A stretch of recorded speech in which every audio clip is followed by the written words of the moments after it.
Chers amis, bonjour. Nous écoutons donc une série d'émissions sur la communication, qu'elle soit verbale ou qu'elle soit visuelle, qu'elle soit par la vidéo ou l'écrit ou l'audio. Alors voyez-vous, c'est tout un programme. Et je vous propose que nous réfléchissions ensemble à tout cela. Oh, je n'ai pas la science infuse, mais il se trouve que j'ai fait de la télévision, j'ai fait beaucoup de radio, je vais dire pendant 30 à 40 ans, et puis j'ai écrit 10 livres.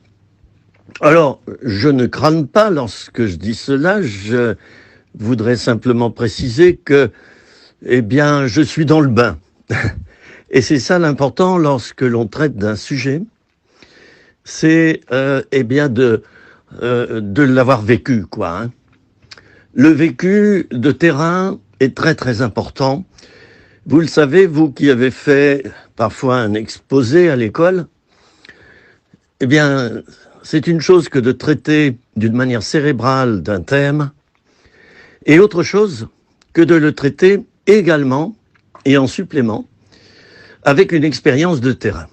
Bon, j'ose affirmer que j'ai l'expérience de terrain et que je fais des progrès chaque mois.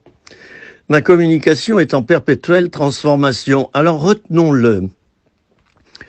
Nous n'acquérons pas une qualité de communication en un jour. C'est une école. Et moi-même, je me remets perpétuellement en question. Et je me dis, est-ce que j'ai bien communiqué? Et surtout, est-ce que je me suis bien fait comprendre? Alors, il y a quelque chose qui est extraordinaire, c'est le fait d'observer la communication au travers des réseaux sociaux. Si l'on fait soi-même un petit article, on appelle ça un post, on le publie, on s'aperçoit qu'il y a autant d'interprétations que de personnes.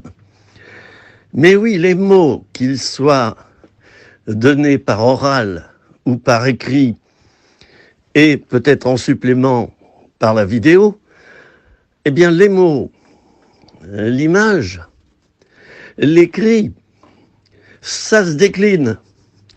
Alors donc, pour bien communiquer, pour être un bon communicant ou communicateur, comme vous voulez, il faut tenir compte de ces éléments. Moi, dans ma petite maisonnette, je parle, j'exprime quelque chose. Ben oui, d'accord, pour moi c'est clair ce que j'exprime, mais pour l'autre c'est pas clair.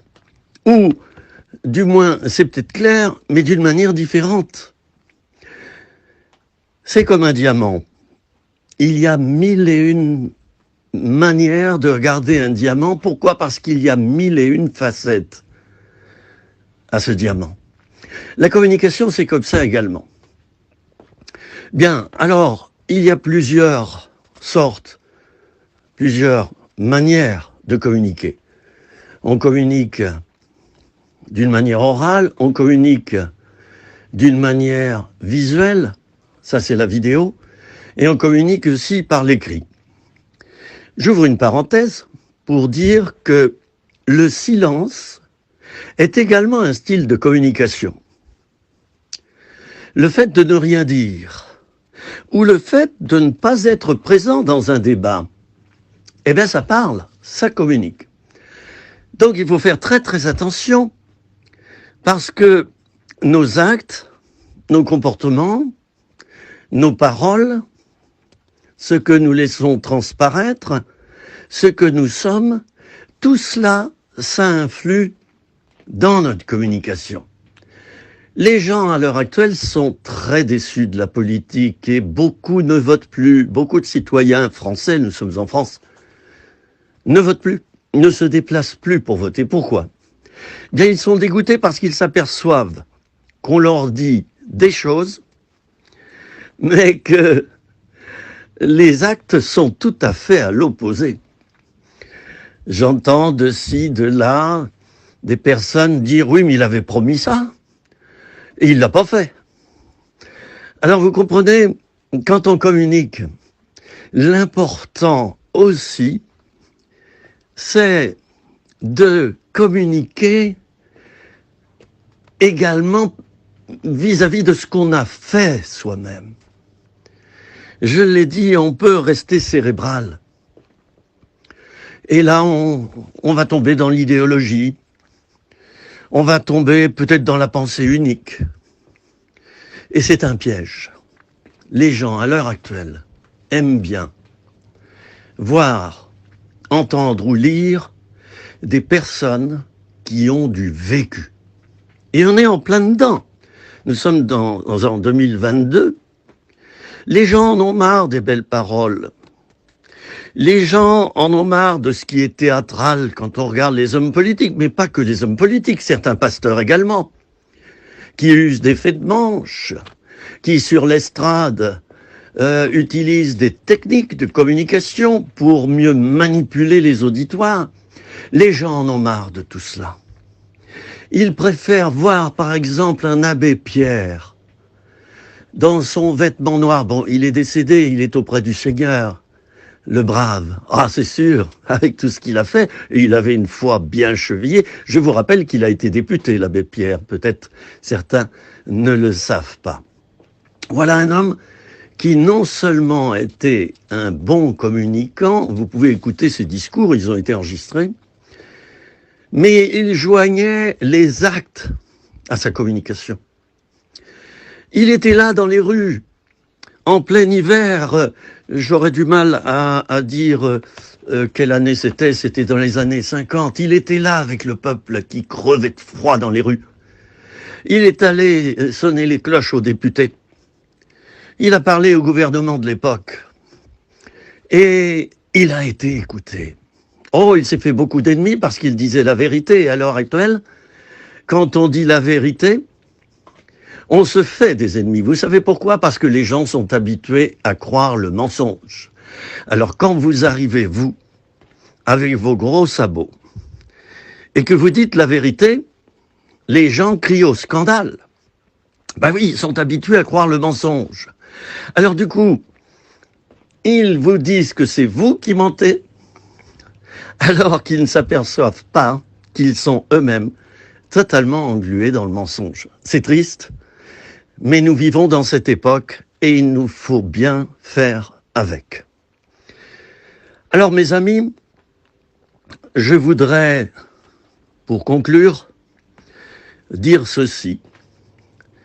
C'est qu'on retient en général, et bien sûr les pourcentages varient selon les sondages, selon les études, mais on retient en général 15% de ce qu'on entend. 15%. Mais ça passe à 35%, mes amis, si le ton que nous utilisons est le bon et si la sonorité de la voix est bonne. Ainsi, vous qui m'écoutez, soit vous êtes attiré par mes propos, parce que je parle lentement, parce qu'il y a des émotions qui passent au travers de ma voix, parce que vous pensez que j'ai approfondi mon sujet. Alors soit j'accroche dans ma communication envers vous, soit je n'accroche pas. Alors l'important c'est d'accrocher. Évidemment, on ne pourra pas accrocher tout le monde. C'est impossible. On ne pourra accrocher qu'une certaine partie de notre auditoire. Et bien sûr, il faudrait arriver à être compris par une majorité de gens au même moment. Alors ça passe à 35%, ce qu'on dit, je le disais, si le ton et la sonorité de la voix sont bons. Les personnes qui parlent d'une manière monotone, je vais citer une poésie de Verlaine, Les sanglots longs des violons de l'automne blessent mon cœur d'une langueur monotone. Alors, il y a des dizaines et des dizaines de façons de lire cette poésie. Moi, je me souviens qu'à l'école, j'avais toujours 10 sur 10 en récitation. J'ai 69 ans. Et à l'époque, je scotchais tout le monde depuis l'estrade. Parce que quand je récitais une poésie, j'y mettais le ton et c'était naturel chez moi. Et je ne suis pas en train de me gausser, croyez bien. Mais j'y mettais le ton, il y avait des émotions et il y avait un silence dans la classe quand je récitais. C'est un petit peu inné chez moi, je suis fils de professeur de lettres et petit-fils de professeur de lettres. Je pense qu'on a certainement, au niveau génétique, quelques atomes qui nous permettent probablement de bien communiquer. Alors, je termine en disant que ce pourcentage devient 50%. Donc, on passe de 15% à 35%, puis à 50%. 50%, si le comportement, la posture physique sont bons. D'accord ? Ben oui. Je peux très bien mal me comporter. Dans la première émission, j'évoquais le cas de la personne agressive, qui communique toujours sur le mode de l'agression, de l'agressivité. Soit par écrit, elle ne communique comme étant des lettres majuscules, et vous savez comme moi que dans l'écrit, quand on met en majuscule, c'est qu'on insiste sur ces mots-là, et ça veut dire, si on met en majuscule une phrase, ça veut dire attention, elle est importante, ne la loupez pas celle-là. Ça peut être aussi le signe d'une agressivité, d'une communication agressive. Il faut l'éviter à tout prix, parce que agresser les autres fait qu'ils se lassent, ils ne nous écoutent plus, ils ne nous lisent plus, et ils nous tournent le dos. Voilà, j'ai presque terminé pour maintenant. Je répète, très court, on retient 15% de ce qu'on entend, mais ça passe à 35% si le ton et la sonorité de la voix sont bons, et à 50% si le comportement et la posture physique sont bons. Ça, c'est le principe des 3 V, le verbal, le vocal et le visuel. Chers amis, à bientôt pour une nouvelle émission sur le thème de la communication. Je vous salue. Au revoir.